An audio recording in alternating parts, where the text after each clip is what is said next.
Hey guys, it's Sharp here. I got you the Fable 3, and I'm going to be telling you guys how to get all four of the golden keys in this video. They're kind of a tough one to find, and some of them require you to have a little bit of playtime, I guess you could say. But for the first key, all you're going to want to do is spawn in Mist Peak Valley, and then spawn near the when you spawn near the mercenary camp, you just turn around and follow the coast. You'll have to fight these mercenaries, and then you just hang a right up towards like you're going into the mountains, and then once you head past the I should say the Bright Wall sign, I believe it is, you hang a left, and there should be a chest up there on the ledge, and then you go in this cave entrance right here, and then you just follow the path past. You don't go into the frozen lake. You go past that and keep following it, and you'll pass a silver key chest. I think it requires 15 keys, and then you'll end up at an exit, and right after that exit you'll see your silver key, or your golden key, I'm sorry. This game is just full of surprises and funny stuff. One of my favorite things in the game is just the chickens. It's really funny when you're doing the chicken quest in Brightwall. It's just a block, a block, a block, a block. It's really funny. I had a good laugh out of it. But continuing on, you'll find a lot of mobs in here to fight. It's just a lot of them are just annoying, especially the hobs. Like, it seems like the mobs in this game are a lot harder than they were back in Fable 1. Like, the hobs just take 15 million more hits to do. It's ridiculous. But as you can see, you exit right here, and the golden key will be right in this location. I already have the golden key for this location because it was the first one you can get. So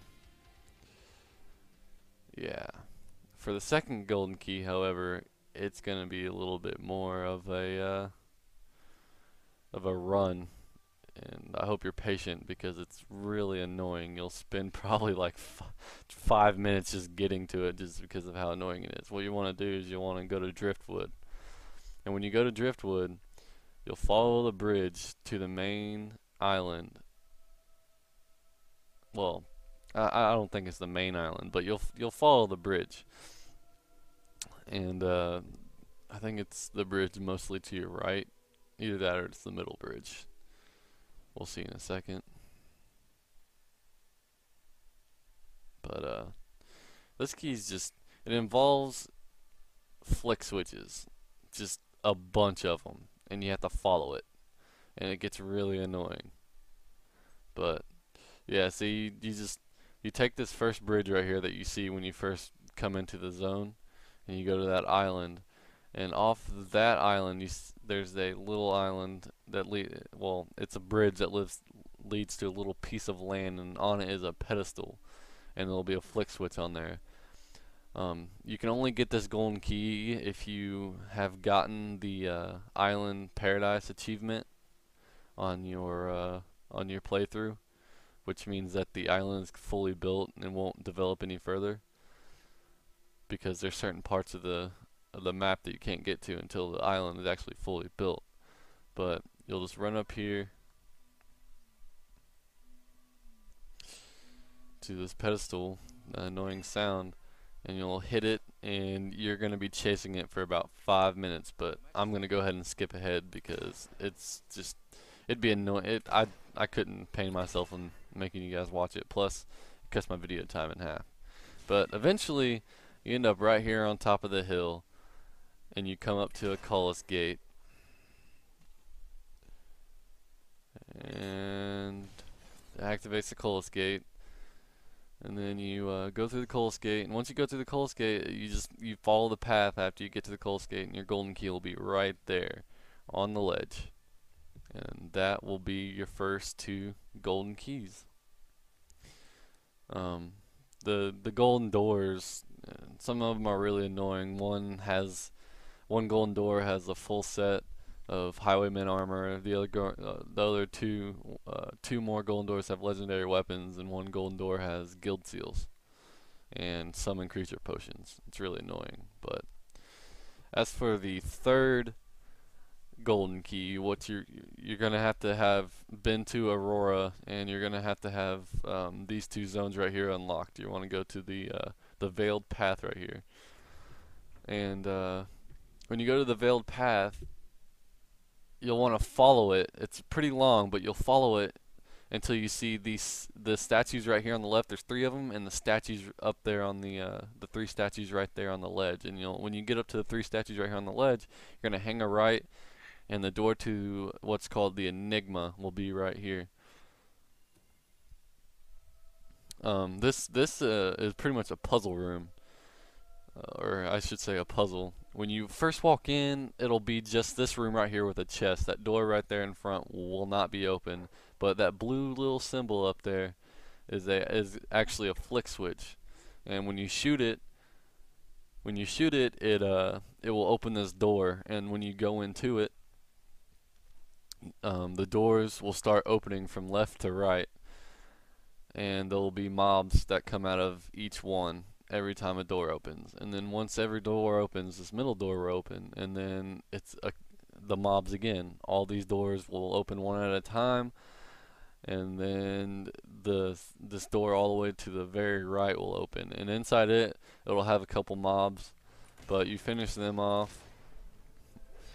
And then, as you can see, there's a middle pedestal right here with 3 different colors. And if you look facing the 2, I should say altars, you see the two altars right there.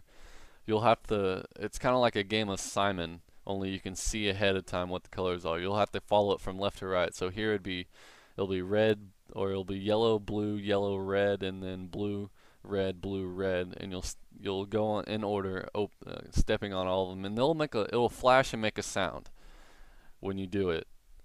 And then finally, this door will open, and then you'll follow it down the pathway, and at the very end will be your golden key. Fairly simple. However, the 4th and final key requires you to have beaten the main quest line, and it'll have to be after you have beaten the game and you're playing it through. This guy right here will be standing right out in front of one of the stores in the middle of Aurora, likely right next to the I believe that was the stylist, or yeah, I believe that was a stylist right next to the stylist shop. And you'll have to buy a key from him for 4,000 gold.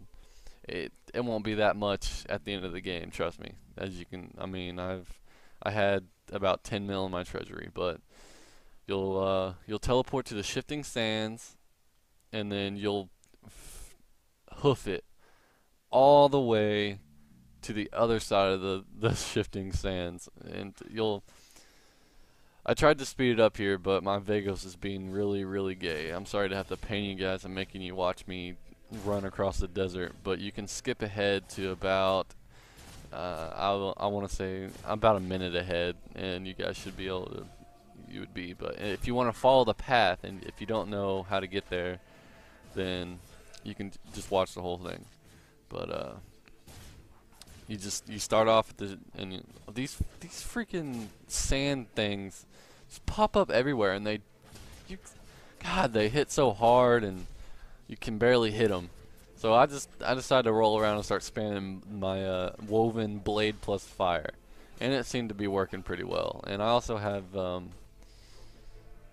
I forget what that weapon is, but it's fully upgraded, and one of the upgrades is that it has a chance to stun, and that's what the lightning periodically is. And I also have the bone masher fully upgraded that you get out of Morningwood in one of the silver chests that does plus. I think I have it fully upgraded, so it does plus 7 damage to all enemies, and then 80% more damage to hollow men. And then I have oh man, I really wish I could remember my sword's name. I got it out of a demon door with the legendary weapon. But here, I actually chose. This is one of the things you get to choose when you become ruler. You get to choose to build an outpost in Aurora. That's what this is. but if you didn't choose to build it, just ignore it. It'll just be open sand right here without all the buildings. But man, it's probably one of the biggest areas. I was gonna put together a silver key guide, but there's 50 of them, and yeah, that would take like 6 videos to cover. So I'm not gonna do that. You're better off just, I don't know, if you're a visual learner and you like to watch videos, I'm sorry, 50 keys. I really don't have the time and patience to do all those. Plus, I already found them once. I don't want to go back and find them again. But